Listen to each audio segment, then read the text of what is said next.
I filed for divorce. Get out in a week. Bob was looking at me with a hateful gaze, holding hands with a woman standing next to him.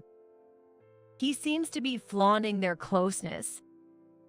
Occasionally, they would intertwine their arms or goof around, making me wonder what I'm being shown. It was a sudden illness, but I was discharged from the hospital without issue. For some reason, Bob's name is missing from the official documents. I hurried home, and unexpectedly, there was a woman I didn't know.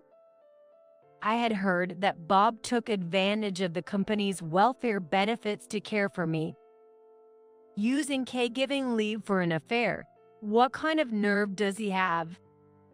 He was always the type to discard things, whether they belonged to someone else or were unnecessary for his life. It seems he has decided to discard me as well. I never expected to be treated with such disdain while married. He thinks that he is the one who chooses and that he is absolutely right. Otherwise, he couldn't treat someone this horribly. However, I have already made moves so that Bob can't talk his way out of this. He's the only one who doesn't know anything. I'm Sarah, a caregiver working in a nursing home, and I'm turning 40 this year. After graduating from college, I worked as a salesperson for a while, but after I quit my job, I worked as a caregiver. I met my husband, Bob, when I was 35, through work. The cafeteria at the nursing home where I work is managed by an external company. The owner is very particular about the food, which is why extra care is taken with the meals for those we serve. Eating good food gives you the energy to live. That's the motto of the owner, who compared several companies before choosing the current one. It's a relief that a representative from the company visits our nursing home 2 or 3 times a month. Bob was in charge of the company that ran the cafeteria. Over his regular visits, we began to chat casually. Working for a food-related company, his daily life was meticulous, which attracted me. It's rare to see a single man living so neatly, which was refreshing. His day starts with favorite bakery bread and coffee, and ends with a vegetable-rich dinner and relaxing with herbal tea. I'm surprised to hear that Bob lives so meticulously. I'm always in a rush. I'd like to learn from you. It's nothing special, just normal everyday things. Being able to do normal so well is what makes you Bob. Where should I start copying? Then I'd recommend herbal tea. I'll bring some for you to try next time. That herbal tea became a regular topic of conversation. The herbal tea Bob introduced me to was delicious, not just for health, but something I wanted to drink daily. Hi, Bob. The herbal tea you recommended last time was so good. I even bought some for myself. I think I can keep this up daily. That's great. That herbal tea has a calming effect. I thought it was perfect for you. A calming effect. You seem tired, so I thought if your heart settled, your feelings might change. Bob's gaze was filled with kindness. I'm always looking after others, never myself. To have someone who sees me like this, I felt a happiness I had never known before. Ever since we first met, I've been curious about you, Sarah. I'm so glad we can talk like this. If it's all right with you, would you consider dating me? My answer was already decided. If you're okay with me, I'd be happy to. I've led a life that, by my own admission, hasn't been very remarkable. After college, I was hired by a company as a salesperson but couldn't achieve good sales figures, always getting yelled at. I'm called the company's burden, useless every day. I quit out of frustration. Then I happened upon a job at a nursing home. Working there, I realized the depth of caregiving and continued to study for my qualifications while working, even during night shifts. It was tough putting myself last while working so hard. I can't believe someone is watching me. Despite our busy schedules, we find time to spend together. Dates with Bob are usually simple things like shopping or movies, especially shopping for things we'll use when we live together in the future. Those moments feel so happy. How about we get matching megs? We can use them when we start living together. Sounds good. I've actually been wanting a simple mug like that. That's great. Just thinking about living together makes me so excited. We gradually prepare things that we'll use when we're married and living together. Once, while sitting at a cafe during our shopping trip, Bob suddenly turned serious. "What's wrong? You look so serious all of a sudden. Do you have a stomachache?" No, it's not. Don't push yourself. Should we call it a day? I can't wait anymore. While shopping and thinking about living with you, I just couldn't contain my feelings anymore. Will you marry me? As he said this, Bob gazed at me intently. In my whole life, have I ever felt as happy as I do at this moment? Yes, I'd love to. Oh good. I thought you might say no. I had no idea you were thinking about it so seriously. Today's been the most nerve-wracking day of my life. The tension that had been building suddenly broke, and Bob looked relieved. Well, the answer was already decided. Every day with Bob seems like it would be a happy one. And so, Bob and I got married. We both lived alone, but since Bob's apartment was quite spacious for one person, we decided to keep it. I brought only what I needed and moved into Bob's place to start our married life. It still felt like the meticulously kept home of a person who lives thoughtfully, just as Bob had described. I knew this from the numerous times I had visited Bob's apartment before. Everything was perfectly in order, not a speck of dust in sight. Thinking that our new life together was starting here made my heart race. What kind of happiness awaits us from here? Little did I know, however, that the excitement and anticipation would soon be shattered. 6 months into our marriage, I was preparing for a night shift at home. I usually take a midnight snack, my uniform, and a towel with me for night shifts, but I couldn't find some of my things. My tumbler, a recent gift from a friend that I really liked. I looked for my towel and tumbler, but for some reason I couldn't find them. Could Bob have accidentally taken them to work? But he will notice before he takes it. No matter how much I searched, I couldn't find them. So I decided to use the spare towel in my locker and buy some tea at the convenience store on my way to work. I went to work as I had planned. Work went smoothly as usual. I was eager to get home quickly, take a shower, and sleep in bed because I was so tired lately. And more than anything, I hadn't seen Bob much recently because of my night shifts, and I missed him.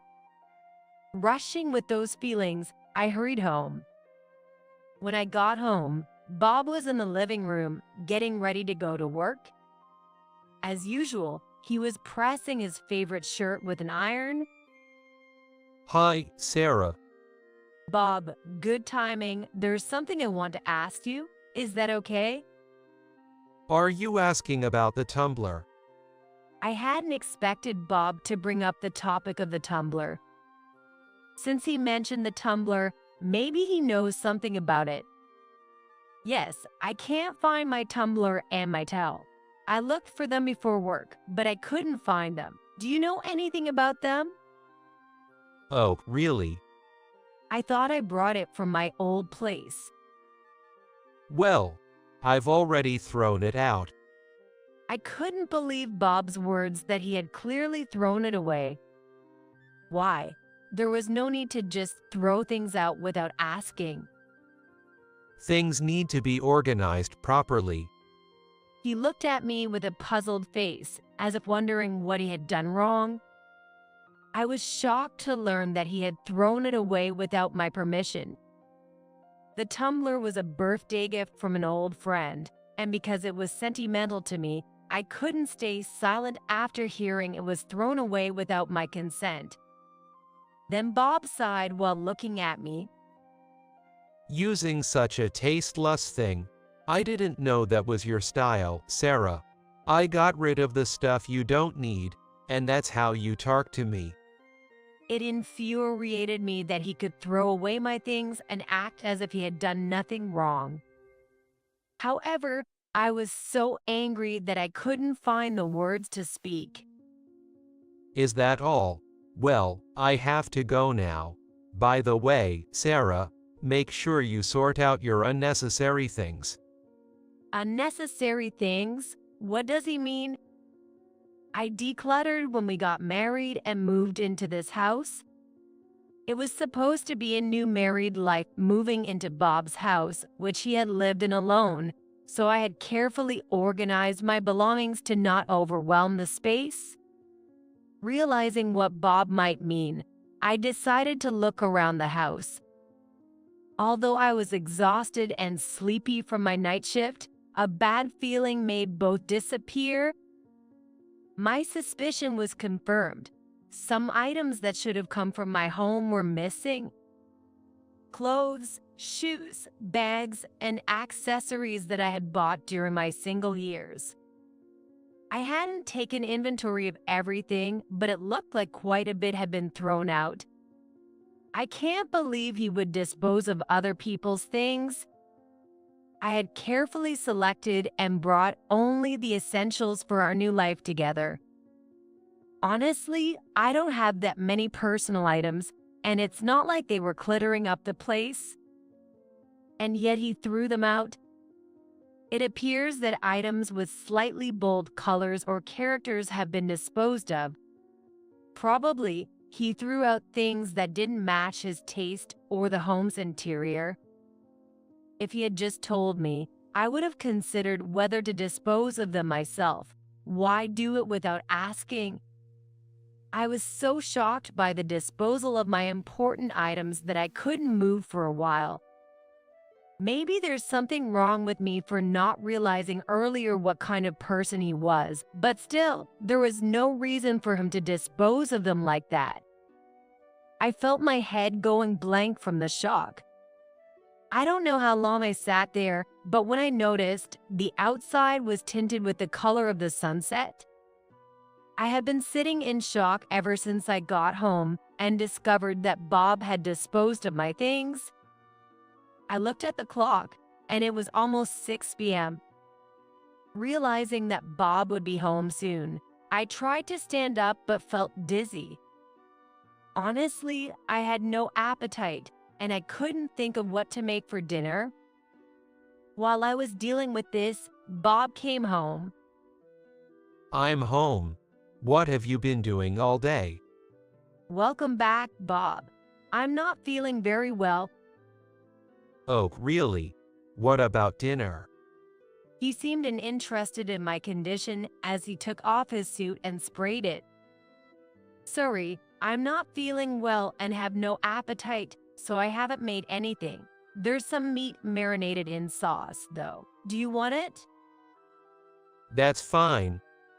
He responded grumpily and heavily sat down on the sofa to start fiddling with his phone. How long are you going to sit there? You're kind of in the way. His glare seemed to say I was a nuisance. It was hard to believe this was the same Bob who used to care about me the most. Maybe something unpleasant happened at work. Thinking this, I quietly decided to leave the room. Just then, Bob called out to me. Hey, Are you just going to leave without saying anything? Don't you have anything to say to me? Until we got married, I thought his eyes were kind, but now they feel cold. As I felt the chill in his gaze, I replied, "Well, sorry for not having dinner ready. I'm not feeling well, so I'm going to bed early." I realized too late that he was such an unkind person. Can I really live well with him from now on? That worry kept spinning in my head. Maybe it's because I have a lot on my mind, but I've never felt this sick before. I get dizzy easily now, and I'm always fighting nausea. Honestly, I can't work like this. On my days off, I spend all day in bed, and I'm barely making it to work. Even though I used to bounce back after a hard day's work, now I'm falling apart. The severe illness troubled me so much that I decided to consult at a major hospital. The cause wasn't clear, but I was admitted for testing because I felt so unwell. After several days in the hospital, the cause was still unknown, and my condition didn't improve, so my stay was extended. I was worried that Bob might be angry when he visited me in the hospital room. "I'm sorry for causing trouble when you're busy with work, Bob. The cause isn't clear yet, but I'll get better soon, so please bear with me." Don't say sorry. I'll support you as much as I can until you get better. Bob had returned to the kind smile I saw before we got married. The Bob I saw at home recently must have been upset because of work or something. I reassured myself. "Thank you." Okay, I have to go now. Oh, and I'll take leave for caregiving a partner, so call me anytime you need. After saying that, Bob went home. I remembered Bob once mentioned his workplace's welfare benefits, including time off for family care. I didn't get the details about how many days or the exact terms, but I remember thinking it's different with big companies. While I wanted him by my side because I felt vulnerable, this leave was a blessing since I might need him for various small tasks.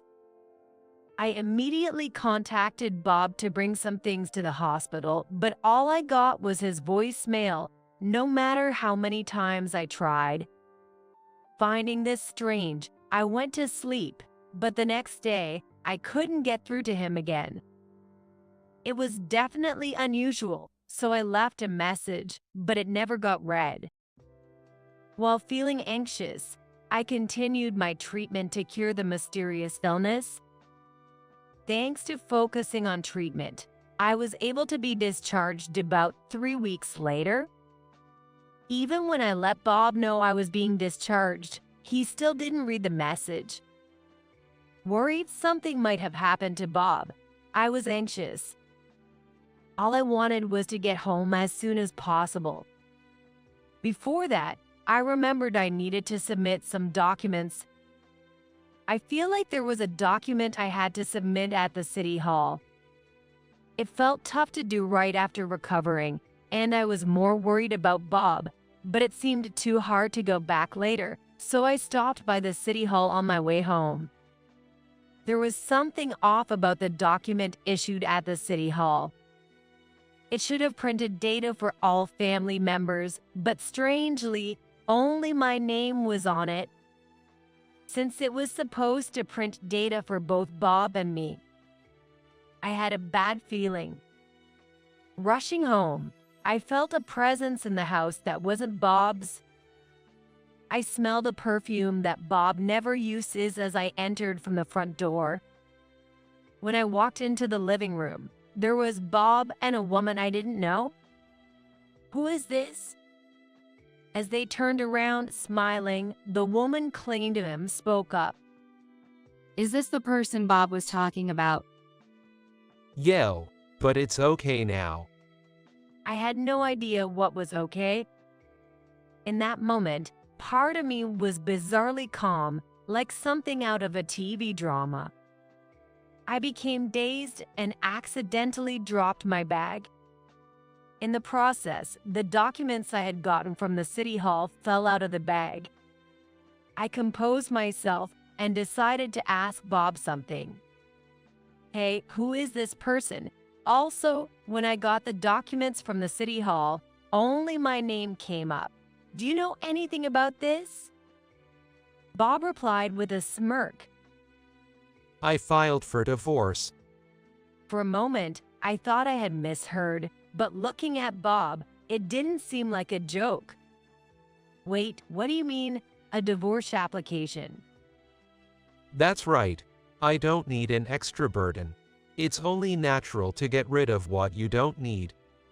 He snorted disdainfully and glared at me. I thought marrying you would make my life a bit easier, but that's not the case at all. Also, you're always sick and hospitalized with no clear discharge date, which is just too much trouble. That's true. I wouldn't leave Bob alone. It's best to let go of unnecessary belongings. You have 1 week to move out. Mary laughed hysterically. Mary is so kind. I really wish you could leave right now. As they spoke, they intertwined their hands. I couldn't understand what I was being shown. This was the house where I started living following my marriage to Bob, and I wondered what these two were trying to say. Bob threw my large duffel bag at my feet. My boss is old-fashioned, saying a man isn't really an adult until he's married. I just married because he said he'd give me a big project if I did. But I thought you married me because you loved me.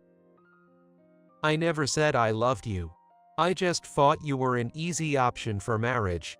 But if I'm going to date, it should be with someone pretty, right? Indeed, Mary was dressed like a modern, beautiful office lady. Her nails were neatly painted, and her hair was stylishly curled. See, timing is everything. The person who can act quickly wins. So, when are you leaving? Bob looked at me, urging for an answer. So, Bob had snagged a reasonably attractive woman he often saw at work to improve his chances for a promotion and to impress his boss. It seems I was only needed as a wife in name for his career advancement and not truly loved. I understood Bob's feelings very well. Of course, my answer was clear. I'm leaving right now. With that, I left the house in 3 seconds. After my discharge, I had planned to stay at my parents' house in the neighboring town, so I had already sent my daily necessities there. My work essentials were in my locker at work, so there were no issues. I stuffed the documents that were next to the table into my bag and left the house. The documents I put in my bag were from a detective agency and an envelope with Bob's company name printed on it. Then I headed to a certain place. My destination was Bob's office. I had been there 2 or 3 times before for various reasons. Actually, mail from Bob's company had been forwarded to me. During my hospital stay, items that I had set up for mail forwarding were delivered to my room. The envelope addressed to me contained several forms necessary for family caregiving leave. It seemed they sent it because not only Bob had to fill them out, but as the care recipient, I had to complete some forms as well. I went to Bob's workplace to submit the documents directly. Bob's boss, who had thrown a celebratory dinner at the time of our marriage, happened to be there, so I handed them directly to him. He looked at me in surprise and repeatedly checked the white board in the office. The white board in the office had a big magnet labeled caregiving leave, and below it was written return date undetermined. That meant, in Bob's office, he was known as the husband who was off work to care for his wife, whose return was uncertain. And here I was, the wife, all better and delivering documents in person, so naturally, he was surprised. Bob's boss asked me various questions, and I answered honestly. I talked about the reasons for my hospitalization, how often I received visits, and the details of the support I was supposed to get. Bob's boss looked at me with an expression that seemed to say he couldn't believe it. According to Bob's boss, the things Bob had told him were completely different from my report, and he was confused.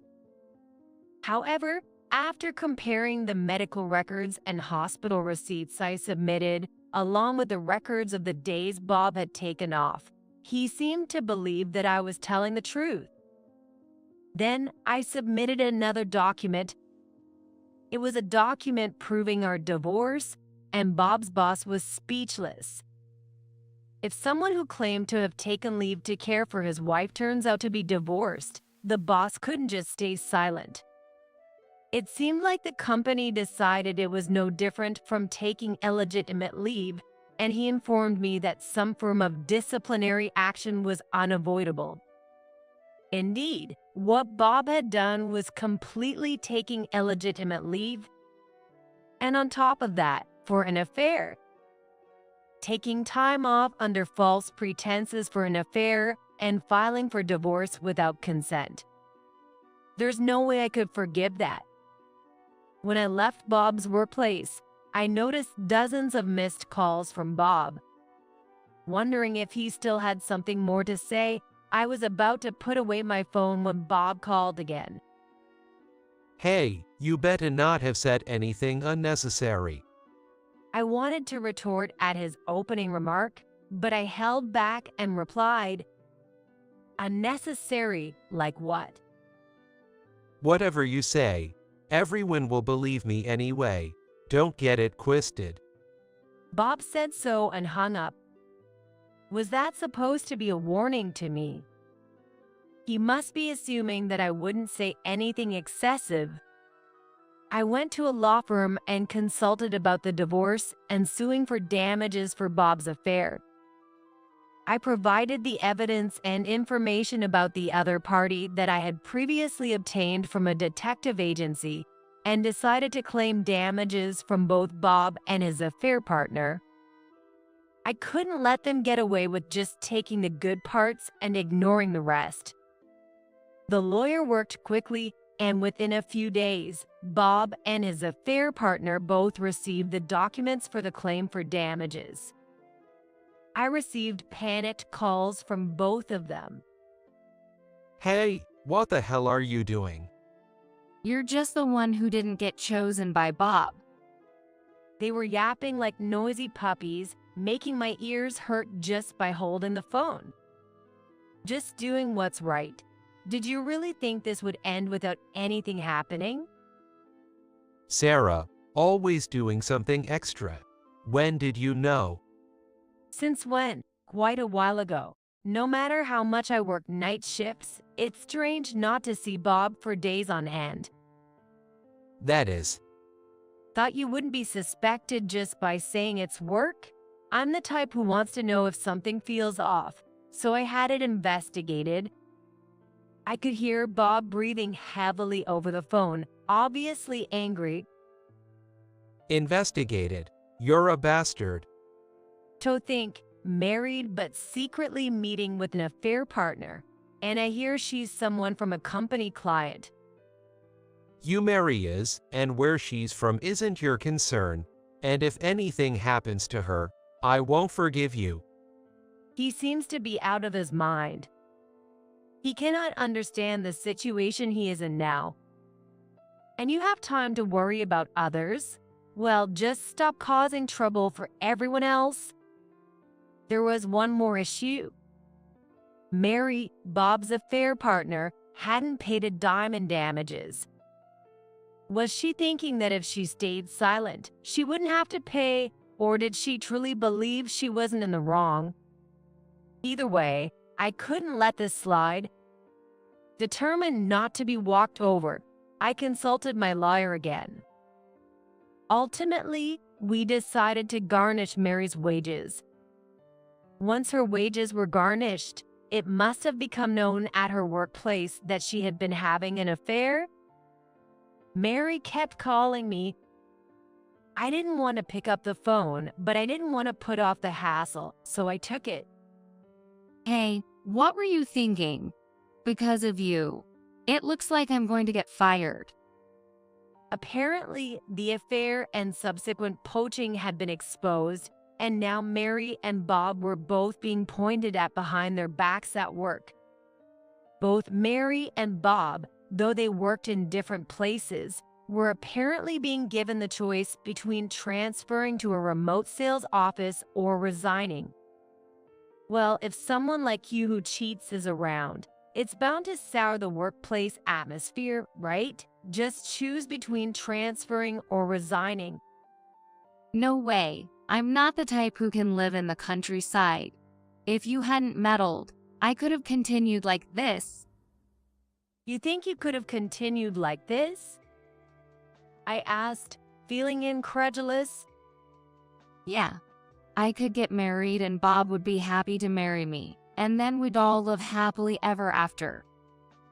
I felt a bit of pity for Mary. Knowing nothing may be a pity in a way. You seriously believe that? On what basis can you say he won't cheat again?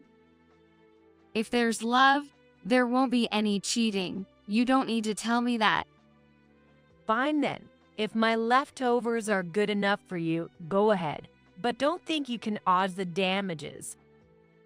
I said what I wanted to say and hang up on Mary's call. People who do such shameful things can't just happily move on. Thinking they could secure their own happiness after cheating is a big mistake. Rumor has it both Bob and Mary are having a rough time. Stressed by being shunned at work, they fled their jobs by resigning. After resigning, their job hunt was complicated by the fact that word gets around fast, and their bad reputation had spread to surprising places. Naturally, no one was eager to hire someone known for cheating, and they seemed to be struggling to find work. About 6 months after the divorce, Bob called me. Hello, what now? Hey, could I possibly work at your place? I've got nowhere left to work, and I keep getting rejected everywhere, making life unsustainable. Because you've done something wrong, haven't you? I was thinking, maybe I could work for your place. I was flabbergasted by his audacity. Maybe I could work for your place? Don't joke around. You should finally realize that this is all your own fault. Then Bob hung up. I had never spoken to Bob so bluntly before, not during our relationship or marriage. Finally saying what I really thought felt liberating. Since then, I've continued to work at the nursing home. After spending some time at my parents' house post as judge, I've returned to work and am enjoying living alone again. I find my job at the nursing home constantly engaging because there's always something new to learn. It's exciting because today is the only day, even if you've been working for a decade or so. One day, I received a promotion offer. They had noticed my commitment and wanted me to lead my colleagues as a chief. I had never held a leadership role before, so I felt both happy and a bit overwhelmed by the sudden offer. However, it was an opportunity I wanted to embrace and give my best. Additionally, the results from my caregiving certification exam came back, and I passed on the first try. With this certification and my promotion, living alone won't be a problem financially. I want to believe in my potential and keep challenging myself.